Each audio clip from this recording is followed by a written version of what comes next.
Honeymoon. What a joke. My mother needs a free caregiver, so pack your bags and go wait on her, my husband told me the day after our wedding. In response, I gave him some news that left him stunned right where he stood. Beatrice had always considered herself a practical, forward-thinking woman. By 30, she had earned her degree in economics, built a career as a financial advisor at one of the largest investment banks in London, and bought her own one-bedroom flat right in the heart of Kensington. Her friends envied her independence, and her colleagues respected her for her professionalism and strong character. The only thing missing from her ideal life was a partner by her side. But all that changed 7 months ago when Julian Hargrove burst into her life. They met in a rather mundane way at a gym. Beatrice frequented 3 times a week to stay in shape. Julian was using the machine next to her and gallantly helped her figure out a piece of equipment she wasn't used to. She found him interesting right away. He was handsome, cultured, and could hold a conversation on any topic. He was 32 years old, a manager at a sales company, single, and most importantly, ready for a serious relationship. Julian made no secret of the fact that he was tired of fleeting romances and was looking for a woman to start a family with that won Beatrice over. She had also been dreaming of a stable relationship for a long time, but most men her age were intimidated by her success and financial independence. With Julian, everything was different. He genuinely admired her accomplishments. He took an interest in her work, supported her professional projects, and courted her beautifully and tastefully, taking her to West End shows, fine restaurants, and on weekend getaways to the Cotswolds. Beatrice slowly melted under the pressure of his charm and attention. 4 months into their relationship, Julian introduced her to his mother. Edith Hargrove received her future daughter-in-law rather coldly, though politely. The 58-year-old woman gave the impression of being strict but fair. She was a retired maths teacher who lived alone in a small 2-bedroom flat in Croydon on the outskirts of the city. Julian explained his mother's indifference by saying she was still grieving the death of his father 5 years earlier. "My mom is very wary of new people in my life," he explained to Beatrice after that lukewarm meeting. "But when she gets to know you better, she'll surely love you. You're wonderful." Beatrice wasn't offended. She understood that for an older woman, meeting her son's new partner was always stressful. Besides, Edith looked quite unwell. She was pale, coughed often, and complained of high blood pressure and back pain. Julian cared for his mother touchingly, visiting her regularly and helping with groceries and medicine. After 6 months of dating, Julian proposed. It happened in a romantic setting on a rooftop restaurant with a view of the London skyline. By candlelight and under the stars, Beatrice was ready for this moment and accepted without hesitation. The ring was modest but elegant, just her style. "I'm so happy," she confessed to her fiancé, looking at the jewel on her finger. "Honestly, I was starting to doubt I would ever meet my soulmate, and I always knew I would find you," Julian replied tenderly, kissing her hand. "We're going to be so happy. You'll see." They decided to have the wedding in 2 months. Beatrice dove headfirst into the pleasant preparations, choosing the dress, finding a venue for the reception, and creating the guest list. Julian supported all her decisions, only occasionally making a minor correction. For instance, he insisted on a modest reception with only their closest family and friends. "Why the unnecessary expense?" he argued. "We're better off spending that money on our honeymoon. I'm already looking at packages to the Maldives. The weather is beautiful there now, and the prices aren't through the roof yet." Beatrice fully supported the idea of a simple wedding. She didn't care for large celebrations and preferred to spend money on travel. To her, Julian seemed like the ideal man, practical, attentive, and understanding. Even his mother gradually softened and began to treat her daughter-in-law more warmly. A month before the wedding, Beatrice went to the shop for her final dress fitting. She had chosen a simple yet elegant design, an ivory satin gown without excessive embellishments or frills. In the mirror, she saw a happy woman ready to start a new life. Julian came to pick her up from the shop to take her home after the fitting. Beatrice asked him to wait in the car. Seeing the dress before the wedding is considered bad luck. She changed back into her everyday clothes and walked out of the shop, dress bag in hand. Next to the car, Julian was on the phone. Beatrice didn't mean to eavesdrop, but her fiancé's voice was quite loud. "Yes, everything is going according to plan." He was saying to someone, "Soon, Mum will have a 2-4 hour helper. No more paying for those expensive caregivers." Beatrice froze. What helper was he talking about? And what did caregivers have to do with anything? Edith, of course, didn't seem to be in the best of health, but not to the point of needing to hire medical staff. Julian saw his fiancée and quickly ended the call. He turned around with a smile. Well, beautiful, all set. You'll only show me the dress on the wedding day. Beatrice cautiously approached her fiancé. I accidentally overheard a piece of your conversation. You were talking about a helper for your mother and caregivers. Did something happen? Why didn't you tell me? Julian's face contorted for a moment into a strange grimace, but he quickly composed himself and laughed. Oh, that I was talking to a friend about his mother. She's going through a difficult recovery after surgery, so they have to hire nurses. It's incredibly expensive, and I was advising him to ask his niece, who studied nursing, to take care of her. The explanation sounded logical, and Beatrice relaxed. Julian helped her into the car, and they drove to her place, but a strange sense of unease lingered with her until nightfall. A few days later, another strange incident occurred. Beatrice went into a pharmacy to buy vitamins and happened to see Edith at the counter. Her mother-in-law was buying medications in large quantities, boxes of pills, packages of bandages, even a pair of crutches. However, she moved quite nimbly without any support. Beatrice wanted to go over and say hello, but when Edith saw her, she quickly paid and left the pharmacy without even a greeting. The daughter-in-law found it odd, but decided not to make a big deal of it. Perhaps her mother-in-law was simply embarrassed about buying medical supplies or didn't want to discuss her health problems. 2 weeks before the ceremony, the first serious conflict in her relationship with Julian arose. Beatrice proposed inviting her parents, who lived in Manchester, to the wedding. Why the unnecessary expense? The groom dismissed. They have to travel from so far away. Hotels in London are expensive. We'll go visit them later. We'll make a trip of it and celebrate separately. But it's my wedding, Beatrice said, indignant. How can I get married without my parents? Oh, come on, Julian said, even a little irritated. You're a grown, independent woman. What's with these childish whims? We're saving on the wedding to spend the money on our honeymoon and our future life together. The argument nearly turned into a major blowout. Beatrice was ready to call off the wedding, but in the end, Julian relented, albeit with an attitude as if he were doing her a huge favor. Her parents agreed to come, even though travel was difficult for her mother due to a heart condition. A week before the wedding, a second event occurred that put Beatrice on high alert for good. She was sitting in a coffee shop near work, waiting for a friend with whom she planned to discuss the final party preparations. An unfamiliar woman in her late 30s, thin with short hair and dressed simply, walked into the shop. She looked around and walked decisively to Beatrice's table. "Excuse me, are you Beatrice?" the stranger asked, sitting down uninvited. "Yes, and who are you?" Beatrice asked, surprised. "My name is Lucy Nash. I'm Julian's ex-wife." Beatrice's breath caught in her throat. Julian had never mentioned being married before. On the contrary, he always said he hadn't had any serious relationships before meeting her. "I'm sorry, but you must be mistaken," Beatrice said, bewildered. "Julian never told me about any previous marriage. Of course he didn't." Lucy smiled bitterly. "There are a lot of things he doesn't tell you. I found out about your wedding by chance. An acquaintance of mine works at the same bank as you. I decided to come and warn you." "Warn me about what?" Beatrice felt her hands go cold. "Listen." Lucy looked her straight in the eye and said quietly, "Be careful with Edith. She's an expert at playing sick." "What do you mean?" Beatrice leaned forward.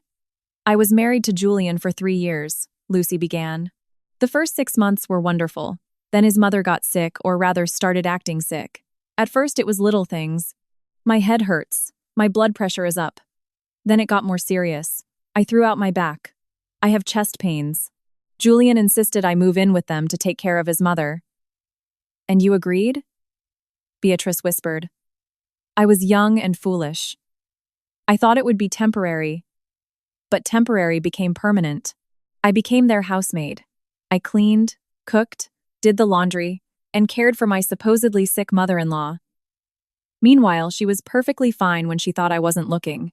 "Why did you get divorced?" Beatrice already suspected the answer. "I couldn't take it. After 3 years, I realized I was just being used. I filed for divorce. Julian didn't resist, which means he was already looking for a new candidate." Lucy stood up from the table and placed a hand on Beatrice's shoulder. "I don't want to ruin your life, but I can't stay silent either. That man is incapable of real love. He doesn't need a wife. He needs a servant for his mother. Think carefully before you tie your life to his." After Lucy left, Beatrice sat in the coffee shop for a long time trying to process the information. On the one hand, the ex-wife could be lying out of jealousy or a desire for revenge. On the other, her story explained many of the strange things in Julian and his mother's behavior. That evening, Beatrice decided to ask her fiancé directly about his previous marriage. "Julian, I need to clear something up," she said when they met at her place. "Have you ever been married?" Julian's face turned to stone. "Where did you get such a ridiculous idea?" he replied coldly. "I spoke to a woman today who introduced herself as your ex-wife, Lucy Nash. I have no idea who that is." Julian cut her off. "Probably some crazy person."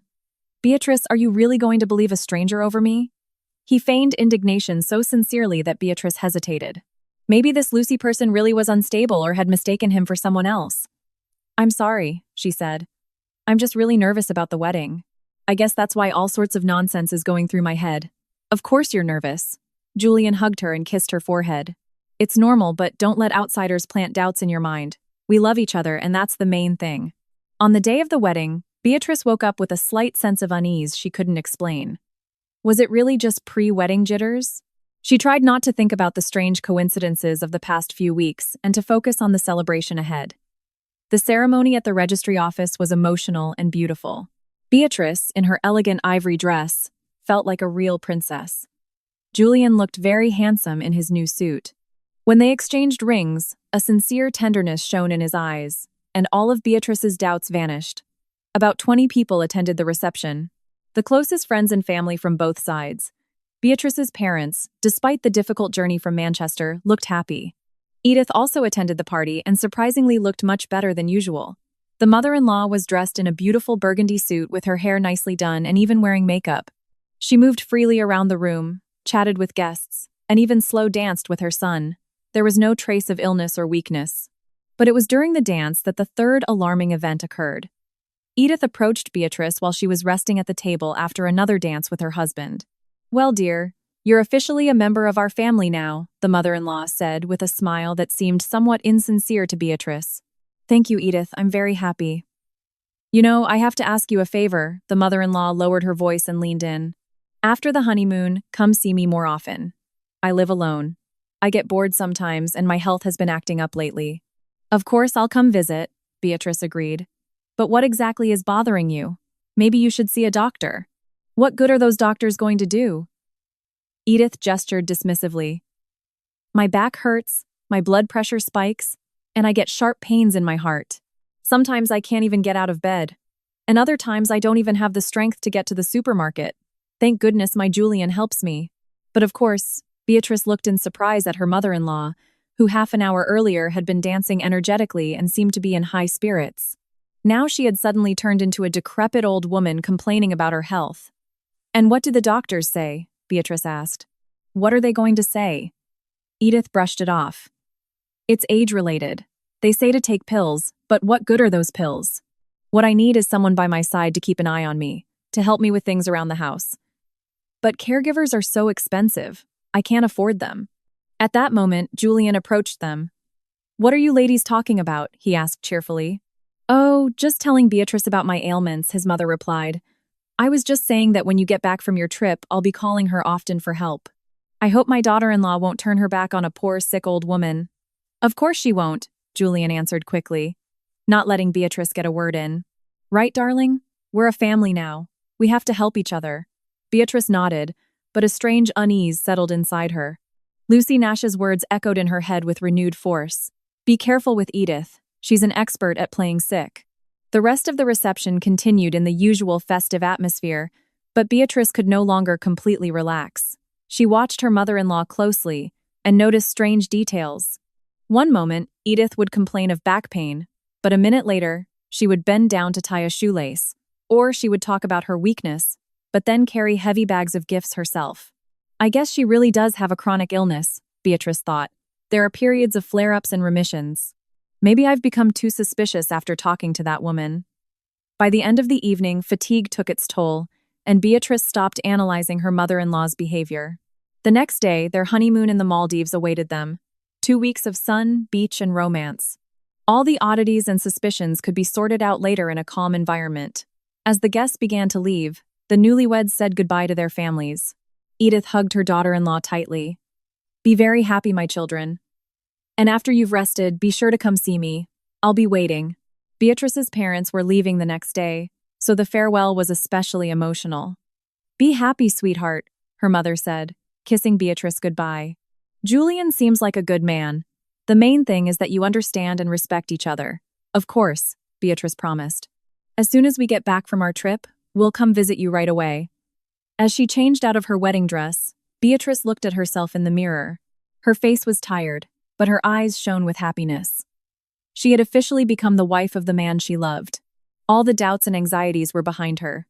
Julian hugged her from behind and kissed her neck. "Well, is Mrs. Hargrove ready for her new life? Ready?" Beatrice smiled, leaning back against her husband's chest. "I can't wait for our trip tomorrow. When was the last time we were at the ocean?" "You'll find out soon," Julian replied mysteriously. "I have a surprise for you." As she went to sleep on her first night of married life, Beatrice felt absolutely happy. The next day, her honeymoon would begin, and after that, a long life together. Everything would be fine. But the next morning, a surprise from her brand new husband awaited her, one that would shatter all her rosy plans and dreams in an instant. Beatrice woke up the day after the wedding feeling lethargic and pleasantly tired. The sun was already high in the sky. The clock read 9:30 a.m. Beside her, Julian snored peacefully, his arms spread across the bed. The first day of married life, Beatrice smiled and stretched. Today, they had to pack for the Maldives. The plane left at 7 p.m., so they had plenty of time to not feel rushed. She got up quietly so as not to wake her husband and went to make breakfast. In the kitchen, her eyes fell on 2 suitcases that were already packed from the night before. One held her things, the other Julian's. The thought of spending 2 weeks relaxing by the sea filled her soul with joy. She could already picture herself strolling along the boardwalk, sunbathing on the beach, and having dinner in restaurants with ocean views. Julian woke up to the aroma of coffee and appeared in the kitchen, fully dressed. Beatrice found this strange. He usually liked to lounge around the house in comfortable clothes, especially on weekends. "Good morning, wife," he said, but his voice sounded a bit tense, lacking its usual warmth. "Good morning, husband," Beatrice replied playfully, offering him a cup of coffee. "Ready for the honeymoon?" Alex didn't answer right away. He sat down at the table, slowly drank his coffee, and stared out the window for a long time. Beatrice noticed a muscle in his cheek twitching nervously. "Listen, Beatrice," he finally said without looking at his wife. "I have to tell you something. What happened?" Beatrice felt a chill run down her spine. Her husband's tone did not bode well. Julian stood up from the table and paced the kitchen. Then he stopped abruptly and turned to his wife. "Honeymoon? What a joke. My mother needs a free caregiver, so pack your bags and go wait on her." Beatrice stood frozen, the coffee cup in her hands. For a few seconds, she couldn't believe she had heard those words. Then slowly, she set the cup on the table and stood up. "Repeat that," she said in a low voice. "I think I misheard you." "You heard me perfectly," Julian snapped. "My mother felt very ill yesterday after the reception. She needs constant care. But you don't have any medical training. But you do have a lot of free time. You spend all day sitting in an office counting money."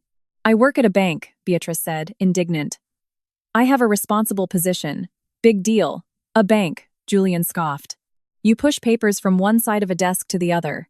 And here we have a human being asking for help. It's your husband's own mother. Are you really that sorry to dedicate your time to a family duty?" Beatrice looked at her husband and didn't recognize him. Where was the attentive, loving Julian who admired her work and supported her in everything? Before her stood a stranger with cold eyes and an arrogant expression. "And the honeymoon?" she asked in a trembling voice. "Forget the honeymoon," Julian declared. "My mother is more important than your whims. You'll go live with her, take care of her, and help with the house.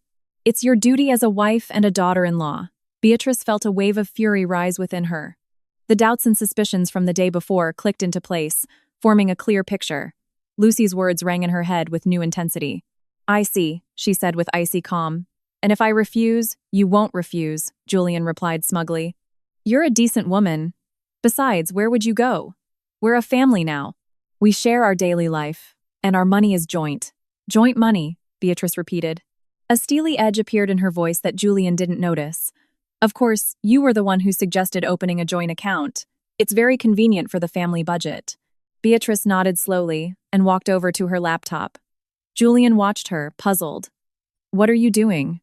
he asked. "Checking our joint family budget," Beatrice replied calmly as she logged into the bank system.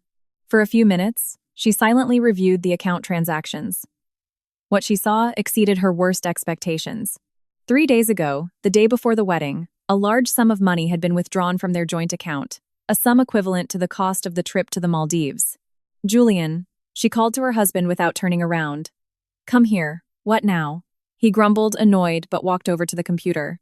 Explain this transaction. Beatrice pointed to the screen. Refund from the travel agency to your personal card. On Friday, the day before our wedding, Julian's face turned pale. That's because I canceled the booking, he stammered. My mother got sick and I realized I couldn't leave her alone. You canceled our honeymoon, paid for from our joint account the day before the wedding, Beatrice said slowly, and transferred the money to your personal account without telling me. I was going to tell you, Julian began to justify himself. When Beatrice interrupted this morning, after declaring that I must become your mother's servant, she stood up and looked her husband directly in the eyes. You know what the most interesting part is? That was money I deposited into the joint account, my personal savings that I was setting aside for our trip together. You stole my money and spent it on your own affairs. Don't be ridiculous. Julian burst out. What theft? We're a family. A family? Beatrice smiled ironically. And family members routinely deceive each other, hide the cancellation of their honeymoon, and demand one become their free servant. Julian opened his mouth to reply, but Beatrice didn't let him speak. You know what, dearest husband? In response, I'm going to give you some news that will leave you stunned right where you stand. Tomorrow, I'm filing for divorce and demanding you return all of my money, which you appropriated without my consent. Julian actually staggered and grabbed the back of a chair. No, you can't do that, he whispered. We just got married yesterday. What will people say? I don't give a damn what people say, Beatrice replied coldly. People aren't going to live my life for me and they aren't going to endure humiliation in my place. She went to the bedroom and started taking Julian's things out of his suitcase and putting them into bags. What are you doing? Her bewildered husband followed her. Packing your bags. You're getting out of my flat today. Beatrice, wait. Julian tried to grab her arm. Let's talk calmly.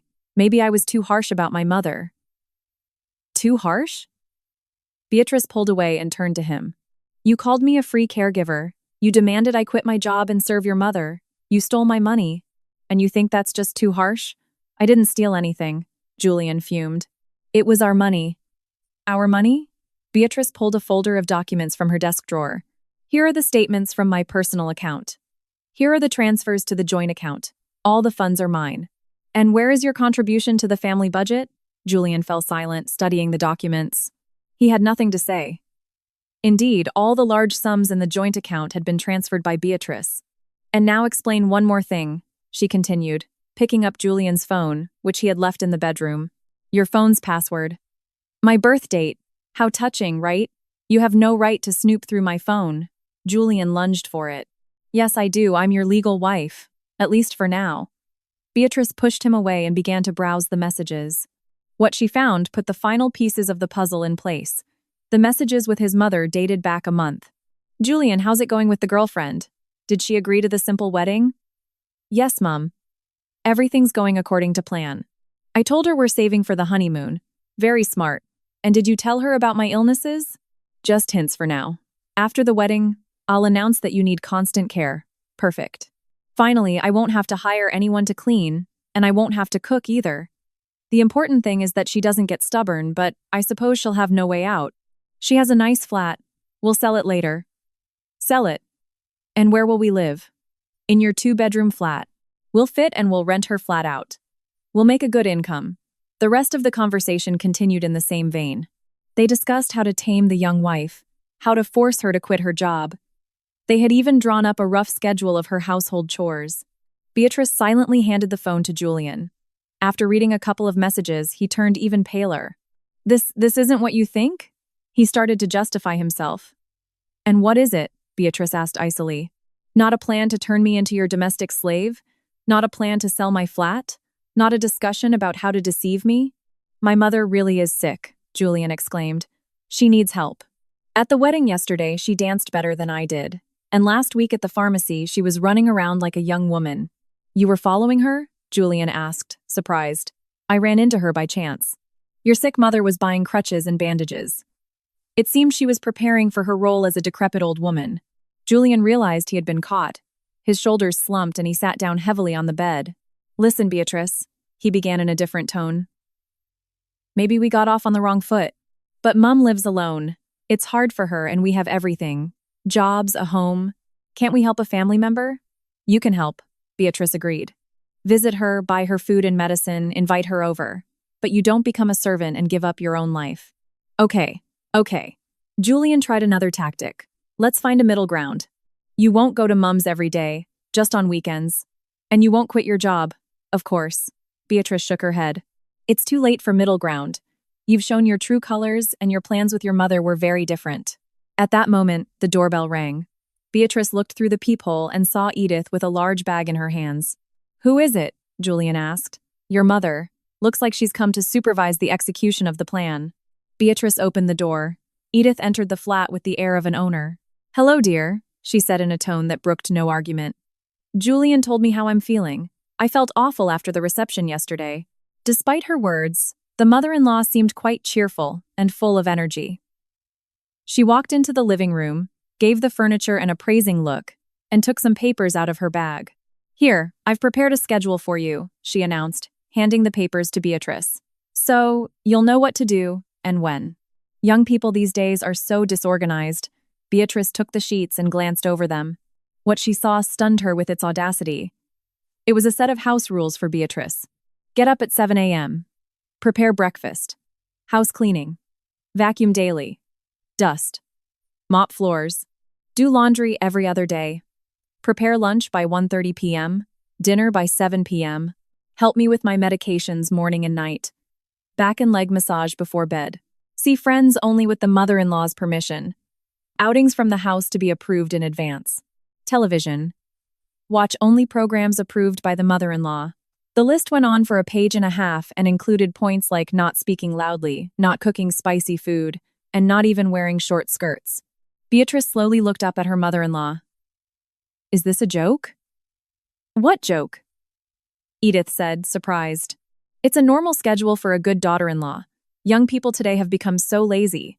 And you think I'm going to follow this? Beatrice clarified. And what's wrong with it? The mother-in-law shrugged. You have to clean and cook anyway. I'll teach you how to do everything correctly. Beatrice turned to Julian. And you approve of this? Julian hesitated, unsure what to say. On one hand, his mother's demands were excessive. On the other, he didn't dare contradict her. Well, maybe we can negotiate some points, he said uncertainly. Negotiate? Edith fumed. Julian, we already talked about this. You promised your wife would help me. Promised? Beatrice repeated. When did you have time to promise? We just got married yesterday. We discussed this a month ago. Julian let slip, then realized his mistake and fell silent. So, you were planning my life even before the wedding? Assigning my duties without my input? The mother-in-law realized her son had said too much and quickly took the lead. Dear, don't you understand? I have serious health problems. My heart, my back, my blood pressure. I need constant help. Constant help. Beatrice nodded. And yesterday at the wedding, you danced for 2 hours straight without getting tired. I have good days, Edith quickly excused herself. But it's rare. Usually I'm bedridden. Bedridden? Beatrice repeated and took out her phone. And yesterday at 11 p.m., when all the guests had left, what were you doing? Sleeping? Of course, the mother-in-law replied. Well, it turns out you weren't. Beatrice showed her the phone screen. Yesterday at 11 p.m., you were sending messages to your son. Everything went great. Come over tomorrow with your wife and we'll start the training process. Edith turned pale and glanced at her son. Julian looked down guilty. Training process? Beatrice repeated. Meaning I need to be educated. Tamed as you wrote in your messages. Where did you get those messages? The mother-in-law asked, bewildered. A little bird told me. Beatrice replied curtly. And now both of you listen carefully. There will be no training process and no servitude either. I'm filing for divorce and demanding the return of all stolen money. Divorce? Edith gasped. Who do you think you are, girl? You got married. You tough it out. If your husband tells you to go live with your mother-in-law, you go. I'm not toughing out anything, Beatrice replied firmly. And I'm not moving anywhere. This is my flat. I'm the owner here. The mother-in-law turned to her son. Julian, are you going to let some little brat talk to me like that? Put her in her place. Julian looked at his wife uncertainly. Beatrice, maybe we shouldn't be so drastic. Mom really needs help. One more word in favor of that plan and you're out on the street with your mummy, Beatrice warned. Julian fell silent, but Edith went on the offensive. Oh, you ungrateful girl. I accepted you into the family like a daughter. And you? You immediately showed your true colors. My true colors? Beatrice smiled ironically. Your true colors are deceit and fraud. Faking an illness to get a free servant. I'm not faking. The mother-in-law fumed. Everything really does hurt. Then go to a doctor, Beatrice advised. Get tests, take medication, and don't make cleaning schedules for your daughter-in-law. She's not going to a doctor, Julian intervened. She's afraid of tests. I'm not afraid, his mother snapped. It's just that those doctors don't understand anything. They say I'm healthy. Beatrice looked at her husband with a triumphant expression. You hear that? The doctors say she's healthy. And you two were planning to turn me into a caregiver for a healthy person. Edith realized she had misspoken and tried to fix the situation. Doctors don't see everything. They're young, inexperienced, and I know myself best. Of course you do, Beatrice agreed. And you don't need any medical help. You need a free housekeeper and cook. It's just not going to be me. She grabbed the bags with Julian's things and offered them to him. Take your stuff and get out of my house, both of you. Beatrice, Julian pleaded. Give me a chance to fix this. I'll get Mum a real caregiver if necessary. It's too late, Beatrice cut him off. You've shown who you really are. I don't need family like you. Edith stood up and walked to the exit. Let's go, Julian. We have nothing to do here. It seems we were wrong about this one. She seemed like a nice girl, but she turned out to be selfish. Selfish? Beatrice repeated. It's selfish not to want to be deceived, not to accept becoming a servant. It's selfish to refuse to help a sick person. The mother-in-law snapped. Sick? Beatrice took out her phone and showed her the video recorded the night before at the wedding. Here are your dances, Edith. Julian grabbed the bags and headed for the exit. At the door, he turned around. Beatrice, I'll wait for you to calm down. We can work things out. Don't hold your breath, she replied indifferently. I'm filing for divorce tomorrow. When the door closed behind them, Beatrice leaned against the wall and closed her eyes. What a nightmare. Less than 24 hours of married life and such discoveries. Thank goodness it all came to light so quickly. Imagine what would have happened if she had gone along with their plan. The phone rang. It was her friend Paula. Hey, newlywed, how's the honeymoon? Hey, Beatrice replied wearily. There's not going to be a honeymoon. I'm getting a divorce. What? What happened? Beatrice briefly told her friend what had happened. Paula listened, occasionally crying out in astonishment. What a pair of scumbags. She fumed. And how did you not notice anything before? What was there to notice? He played the role of the ideal fiancé, and they meticulously hid everything else. Well, no matter, her friend encouraged her. Thank God it all came out quickly, or you would have been living a miserable existence with them. You're telling me? Beatrice agreed. Now the important thing is to handle the divorce properly and get my money back. After the call, she sat down at her computer to research divorce and division of assets. A tough battle awaited her, but she was ready. No one was going to turn her into their servant. No one was going to control her life. And somewhere on the other side of the city, Julian was explaining to his mother that the plan had failed and that they would now have to find other ways to solve their problems. The first week after kicking out Julian and his mother, Beatrice spent in a strange state. On one hand, she felt relief at no longer having to pretend or play the role of a happy bride. On the other, she felt bitterness for her shattered hopes and illusions. She had taken vacation time for the honeymoon, and now those days were passing slowly and sadly. Julian called daily asking to meet, promising to fix everything. Beatrice didn't answer his calls. What was there to talk about? Everything had already been said. She asked her friend Paula to find her a good family lawyer. Hey, are you sure you want to get a divorce? Paula asked her during their meeting at a coffee shop. Maybe he really will change. Men can be very stupid sometimes, especially when it comes to their mothers. Paula, did you see that list of demands? Beatrice replied, exhausted. It specified who I should associate with, what TV shows to watch, and how to dress. That's not stupidity. It's a whole system of control planned in advance. Yeah, you're right, the friend agreed. Then it's definitely not worth staying with them. By the way, I found you a lawyer, Meredith Hill. She's very experienced. You can see her tomorrow. The next day, Beatrice went to the law firm. Meredith turned out to be a woman in her 50s with sharp eyes and a professional demeanor.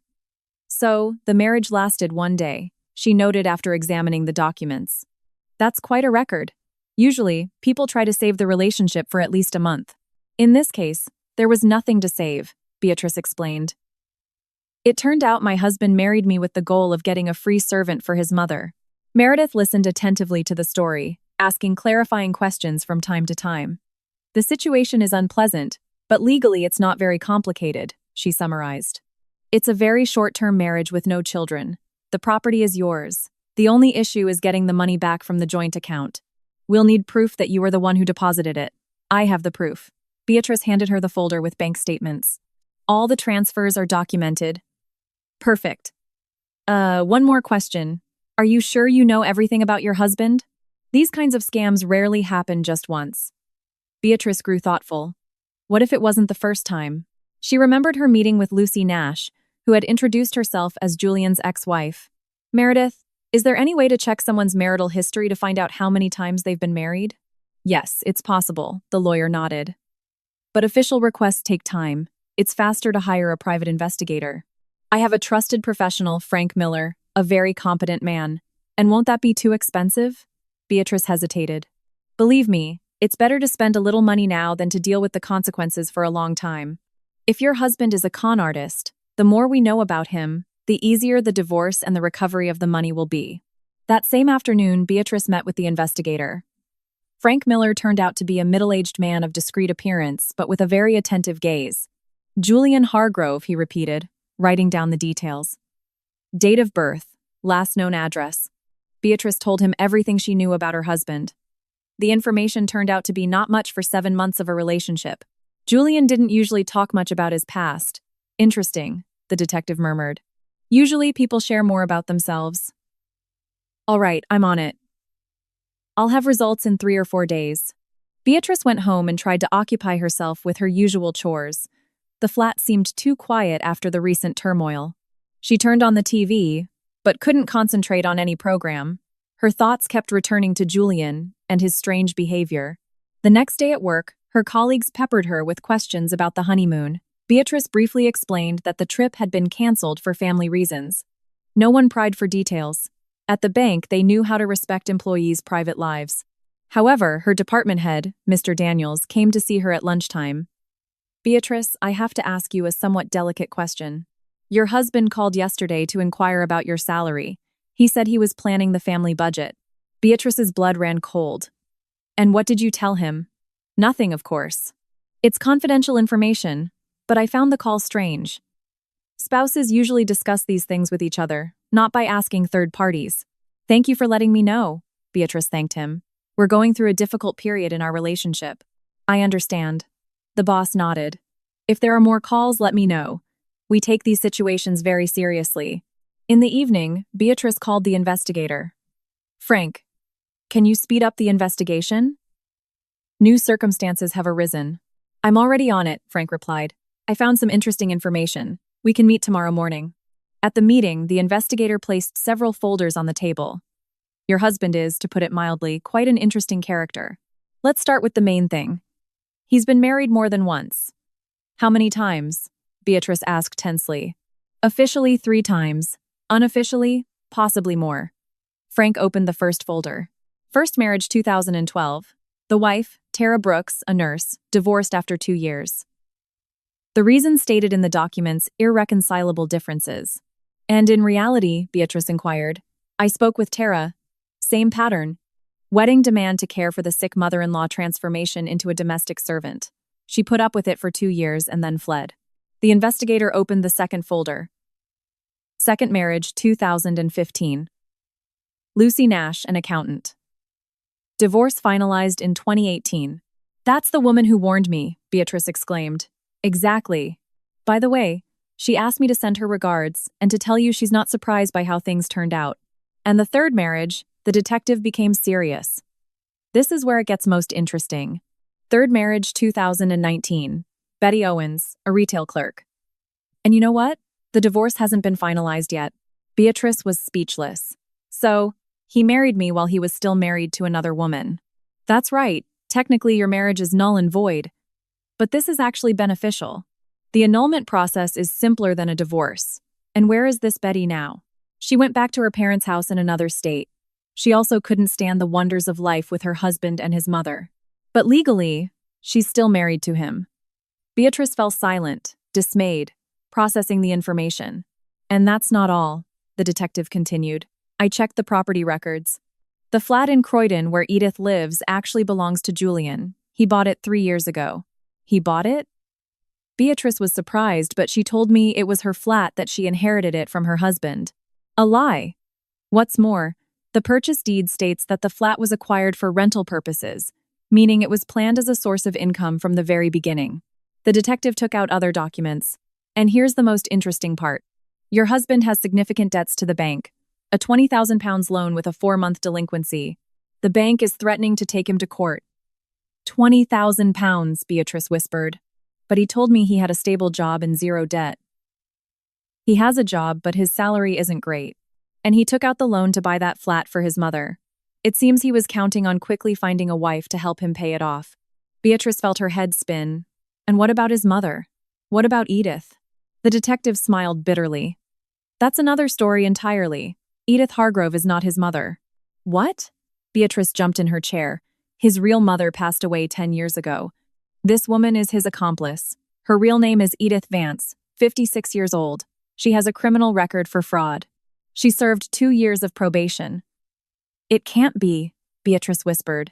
What's more, they've been living together for 5 years. Not as mother and son, but as a couple. The whole sick mother act is a trick to lure women into a trap. Beatrice slumped into the chair. The scale of the deception surpassed her wildest guesses. So, it was all a lie. Absolutely all of it. I'm afraid so, the detective replied sympathetically. They are professional scammers. Julian seeks out single women with good incomes and property, courts them and marries them. Then Edith plays the role of the sick mother-in-law who needs care. The wife becomes their free assistant and in the process the one who finances their life. And what happens when the woman starts to resist? It depends. Some endure for years, others escape quickly. But they get money from all of them one way or another. The detective gathered the documents. I have the contact information for all his ex-wives. You can talk to them. They will corroborate the pattern. It will be useful for the trial. Beatrice took the folders and stood up slowly. Thank you. Now I know who I've been dealing with. At home, she carefully studied the collected materials. The picture was terrifying. Julian and Edith operated like a well-oiled team of con artists. He seduced. She played the part of the decrepit old woman. Together they fleeced naive women. The phone rang. It was Julian. This time Beatrice answered. Yes, Beatrice.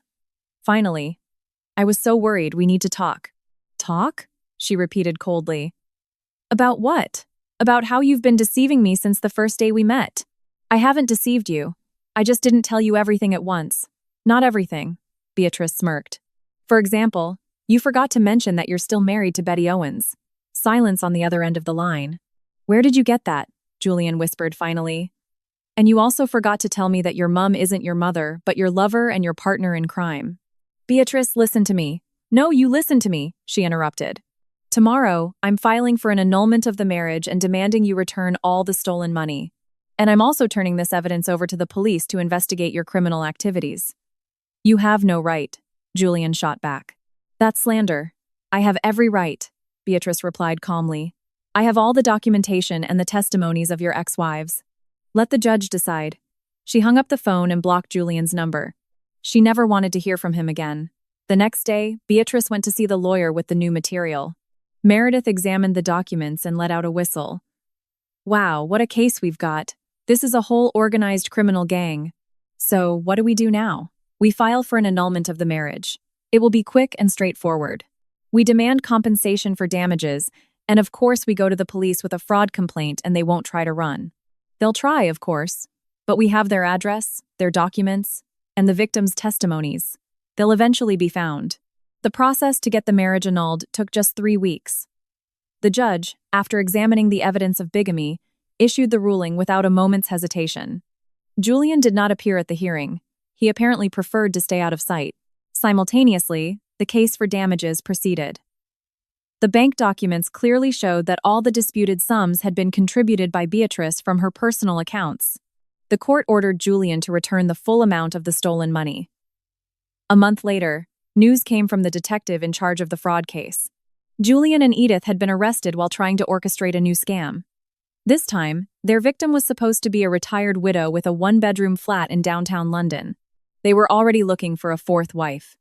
The inspector told Beatrice, "I got to talk to a wonderful woman. It was her neighbors who warned her that the new boyfriend seemed suspicious." And what are they facing now? With the number of victims, 3 to 4 years in prison each, or maybe more if we find other affected parties. Beatrice sighed with relief. Justice had been served. Julian returned the money quickly. It was clear he didn't want to worsen his legal situation. To do so, he had to sell that 2-bedroom flat, but that was no longer Beatrice's problem. 6 months later, Beatrice was sitting in the same coffee shop where she had once met Lucy Nash. Only this time, another woman was sitting across from her. Tara Brooks, Julian's first wife. "You know, I'm so glad they finally got caught," Tara was saying. "After the divorce with me, they became more cautious, acted more professionally. You were the first one who managed to stop them." "I guess I was lucky to realize in time who I was dealing with," Beatrice replied humbly. "It wasn't just luck," Tara countered. "You are a strong woman. I put up with it for 2 years and Lucy for 3. And you stood up to him from the very first moment."